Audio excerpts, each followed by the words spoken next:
नमस्कार, मी उत्कर्षा तुमचं स्वागत करते माझ्या चॅनल सनराइज विथ उत्कर्षामध्ये। आज ना मी तुमच्यासोबत माझ्या टेरेस गार्डनची टूर शेअर करणार आहे। त्यात ना मी भोपळा, कारले, गिलके, टमाटे, वांगे असं उगवलंय आणि मी ते तुमच्यासोबतही शेअर करणार आहे। त्यासाठी व्हिडिओ शेवटपर्यंत नक्की बघा।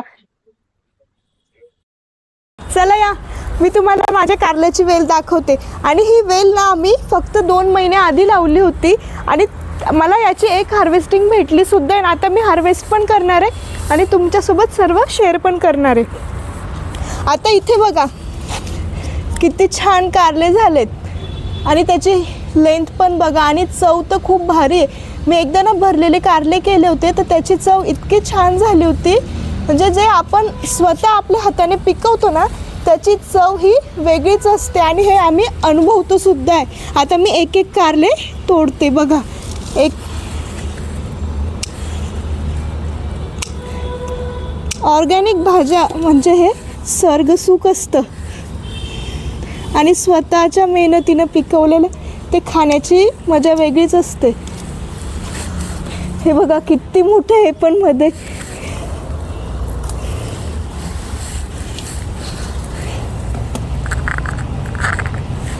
छोटे छोटे पण आहेत पण ते आता आपण नंतर हार्वेस्ट करू। आता जे होतील ना मोठे झालेत ना तेच मी काढून घेते।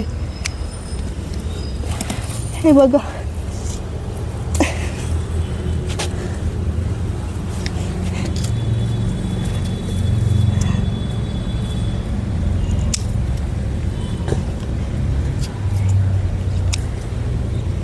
इकडे पण आहेत।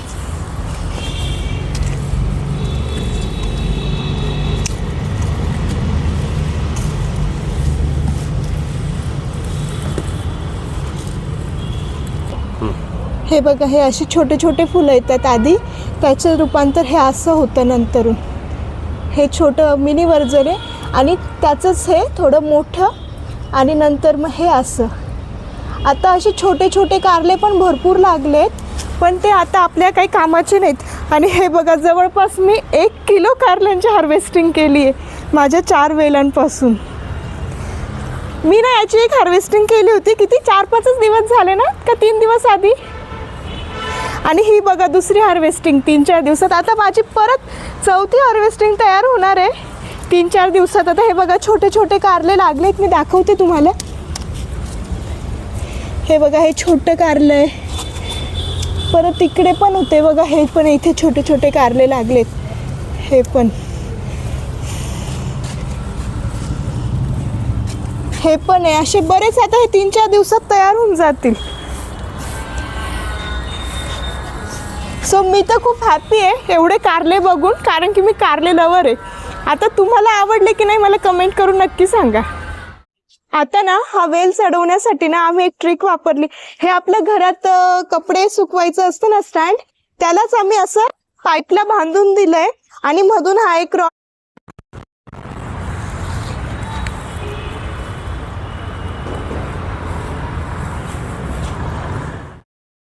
आता मी आली माझ्या भोपळ्याच्या वेलाजवळ आणि बघा एवढ्याशा वेलाला हा बघा केवढा भोपळा। ते पण भोपळे लागलेत, इकडे पण आहे, असे छोटे भोपळे लागलेच आहेत। आणि आधी ना माझी 1-2 भोपळ्यांची हार्वेस्टिंग सुद्धा झाली। अजून छोटे छोटे बरेच भोपळे ज्याचं मी पॉलिनेशन करून ठेवले आणि त्याला सुद्धा भोपळे येणार आहेत। मी तुम्हाला ना अजून एक भोपळा पॉलिनेशन कसं करतात ना ते पण दाखवेल। आता हे ना मेल फ्लावर आहे आणि इथे एक फ्लावर सुद्धा आलेलं आहे।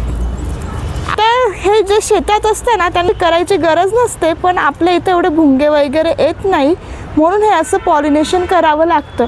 आता हे बघा हे फिमेल फ्लावर आहे। आता मी याला फक्त काही नाही हे असं थोडं टच करून देईल।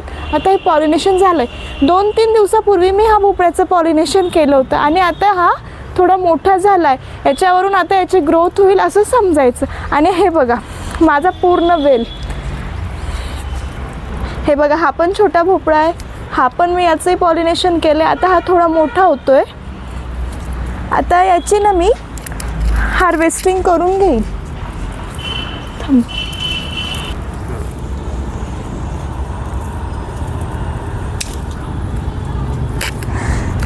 केवढा मोठा आहे, जवळपास 1-1.5 किलोचा असेल।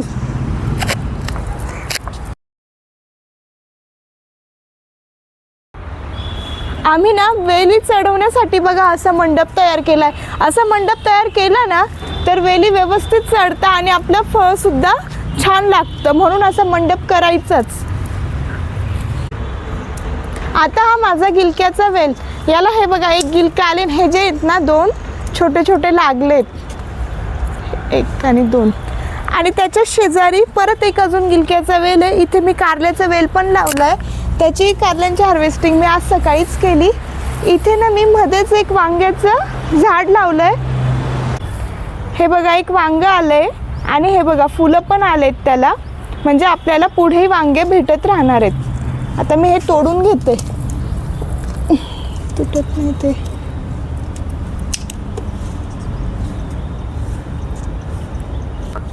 हे बघा फ्लावरिंग किती छान आली या झाडाला. आणि हे बघा हे इथे पण एक वांगे, हे 2 वांगे भेटले आपल्याला आणि यांची चव खूप छान आहे. आम्ही तर कितीदा करून खाल्लंय. आता इथे परत ना माझे वांग्याचे झाड आहेत. हे पण वांग्याचे, मध्येच मी एक टमाट्याचे लावले. त्याच्यानंतर इथे हे इथे बघा परत माझं एक वांग्याचं झाड आहे. तर याची कालच मी हार्वेस्टिंग केली आहे, म्हणून याला वांगे नाही आहेत. इथे पण मी 3 झाडं लावलेत, जे 15 बाय 15च्या याच्यात मी 3 झाडं लावलेत. मी ना असं ग्रो बॅगमध्ये झाडं लावलेत. ह्या ना हलके असतात आणि कॅरी करायलाही सोपे आहेत आणि आम्हाला आमच्या गच्चीवर पण जास्त लोड नव्हता द्यायचा, म्हणून मी ग्रो बॅगचा वापर केला आहे. आणि इकडे बघा, इकडे माझे टमाटे, जे मी असेच किचनमध्ये एक टमाटा कापला होता ना, त्याच्याच बिया टाकून दिल्या होत्या आणि जवळपास 6-7 महिन्यांपासून मी बाहेरून टमाटेच आणलेने असे छान टमाटे होतात. आणि आम्ही हे आमचं जे भाजीपाला आहे ना त्याला अजिबात कोणतंही रासायनिक खतं नाही वापरत, सर्व आम्ही ऑर्गॅनिकच वापरतो. आणि घरी केलेलं आणि घरच्या भाज्यांना जी चव असते ती मी तुम्हाला शब्दात सांगू नाही शकत. आणि तुम्हाला दिसत असेल माझ्या चेहऱ्यावरचा आनंद हार्वेस्टिंग करताना. खूप आनंद होतो, तुम्हीही करून बघा, खूप छान वाटतं. आणि ही एक थेरपी सुद्धा आहे. हे बघा आता या टमाट्याला ना असे फ्लावरिंग आले, परत आता याचे टमाटे तयार होतील. आणि असं टॅप केलं ना की त्याचं बरोबर म्हणजे आता त्याची सुरुवात होऊन जाईल फळ व्हायला. आणि हे बघा इथे असे छोटे छोटे टमाटे, त्याच्यानंतर हे असे मोठे टमाटे होतात, हे बघा.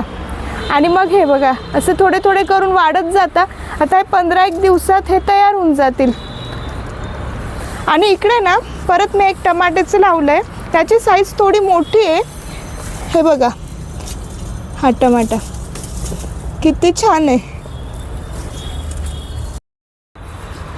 आता टमाट्याची हार्वेस्टिंग झाली आपली, बघा किती छान टमाटे आलेत.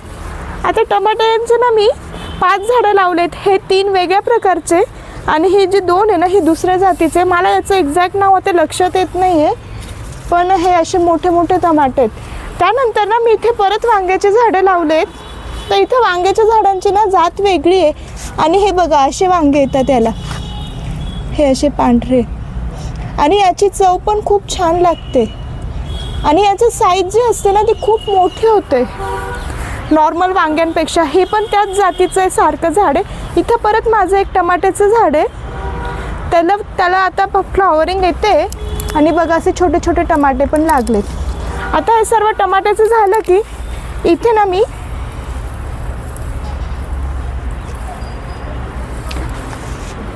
आता टमाट्याचं झालं आहे माझं. आता इथे माझं मिरचीचं झाड आहे आणि इथे बघा किती छान मिरच्या लागल्या आहेत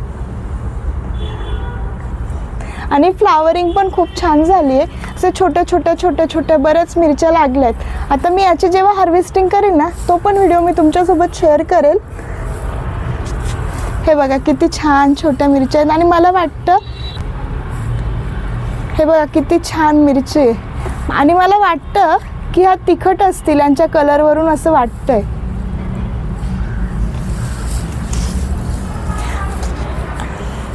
आणि इथे ना ही बेडगी मिरचीचं लावलं आहे मी एक झाड. आता ते थोडं छोटं आहे, मोठं झालं की मी तेही तुमच्यासोबत शेअर करेन. ही बघा माझी आजची हार्वेस्टिंग. आणि तुम्हाला माझं टेरेस गार्डन कसं वाटलं मला तेही सांगा आणि तुम्ही तुमच्या टेरेस गार्डनवर काय काय लावलं आहे तेही मला कमेंट करून सांगा आणि आजचा व्हिडिओ आवडला असेल तर please like share and subscribe. Bye bye.